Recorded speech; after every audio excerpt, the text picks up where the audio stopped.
جو ہے ملا احمد ناراکی کے والد ملا مہدی ناراکی بہت بڑے عالم دین تھے اور نجف اشرف میں پڑھتے تھے.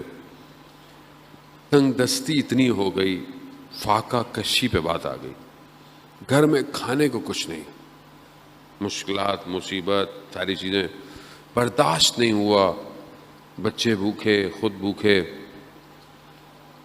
تو انہوں نے سنی تھی روایت کہ اگر بہت تنگ دستی ہو تو اہل قبور کی زیارت پہ جاؤ، یعنی قبرستان جاؤ.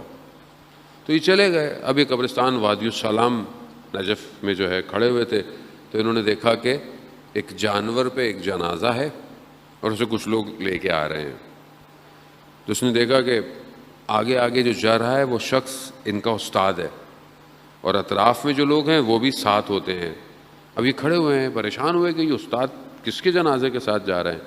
لیکن انہوں نے جب قریب سے ہوا تو انہوں نے دیکھا کہ استاد نے نگاہ نہیں کی، یعنی کوئی توجہ نہیں دی. تو یہ بڑے عجیب سے برابر میں جو شخص جا رہا تھا تو کہا کہ یہ استاد، کہا نہیں جو تم سمجھ رہے ہو یہ ایسا کچھ بھی نہیں ہے. کہا کیا ہے، یہ کیا ہے؟ کہا نہ میں وہ ہوں نہ یہ استاد وہ ہیں جو تم سمجھ رہے ہو. کہا تو پھر؟ کہا اس جانور کو پکڑو جو لے کے جا رہا ہے پتہ چل. جیسے ہی کہا پکڑا، اچانک سے ایک ظلمات کی وادی میں چلا گیا، ایک تاریکی، اور دور دیکھا ایک دریچہ کھلا ہوا ہے. اس دریچے کی طرف بڑھا تو اب میں نے کیا دیکھا، کوئی اور ہی وادی ہے، سرسبز باغ ہیں، عجیب سے پتھروں سے بنے ہوئے بغیر ستونوں کے جو ہیں وہ درخت اور ساری اور چھتیں کھڑی ہوئی ہیں. میں بہت عجیب سا ہو گئی، یہ وادی کیا ہے؟ یعنی جو وہ خود کہتے ہیں کہ یہ توصیف نہیں ہو سکتی تھی، یعنی تعریف نہیں کر سکتا تھا کہ وہ کیا تھا. کہا میں نے ایسے میں دیکھا کہ ایک جوان ایک مسند پہ بیٹھا ہے. وہ اٹھا اور اس نے مجھے بولا کہ آؤ آؤ بیٹھو. کہا تم کون ہو؟ کہا میں وہی ہوں جس کا تم جنازہ پکڑ رہے تھے. کہا وہ کیا تھا؟ کہا کہ میں مرا کہیں اور ہوا تھا، کیونکہ آپ جانتے ہیں کہ جو مومن دنیا میں کہیں بھی دفن ہو اس کی روح کو عالم برزخ میں وادی السلام لایا جاتا ہے. تو کہا مجھے برزخی وادی میں، اور وہ جو تم سمجھ رہے ہو وہ تمہارے استاد نہیں بلکہ وہ ملائکہ تھے جن کی ڈیوٹی تھی جو مجھے یہاں لے کر آئے. کہا میں وہاں آیا ہوں. ظاہر انسان کا عمل ایسا ہو کہ انسان کی روح وہاں کمال پہنچے. کہا میں نے اطراف دیکھا تو میں نے کہا کہ میں دیکھتا ہوں، میں گھومنے لگ گیا. میں دیکھا تو مجھے اپنے ماں باپ نظر آئے. میں نے دیکھا کہ میرے ماں باپ رشتہ دار جو دنیا سے جا چکے ہیں سب وہی ہیں.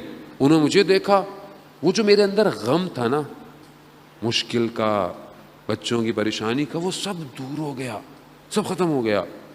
پھر میں ماں باپ اپنے اور جو رشتہ دار تھے، اچانک سے میرے ماں باپ نے میرے بچوں کے بارے میں پوچھا. جیسے ہی پوچھا نا وہ غم میرے دل میں دوبارہ آ گیا. وہ سمجھ گئے. انہوں نے کہا کہ فلانی جگہ جاؤ، کمرے میں کچھ چاول پڑے ہیں وہ لے جاؤ. میں بڑا خوش ہوا کہ کچھ کھانے کو مل گیا. کہا میں نے اپنی ابا میں وہ چاول بھرے اور جتنا اٹھا سکتا تھا اٹھایا. اور اب میں نے کہا جاؤں کہاں؟ تو مجھے وہ دریچہ نظر آیا. میں اس دریچے میں گیا، پھر وہی ظلمات، اور اچانک سے میں نے دیکھا کہ میں وادی السلام میں وہیں کھڑا ہوں. میں گھر گیا، میرے پاس چاول دیکھ کر بچے خوشحال ہو گئے. میں نے اپنی زوجہ سے کہا کہ چاول بنائیں، وہ بنائی، انہوں نے کھایا. کچھ دن گزر گئے. میری زوجہ کہتی ہیں کہ یہ چاول بہت عجیب سے ہیں.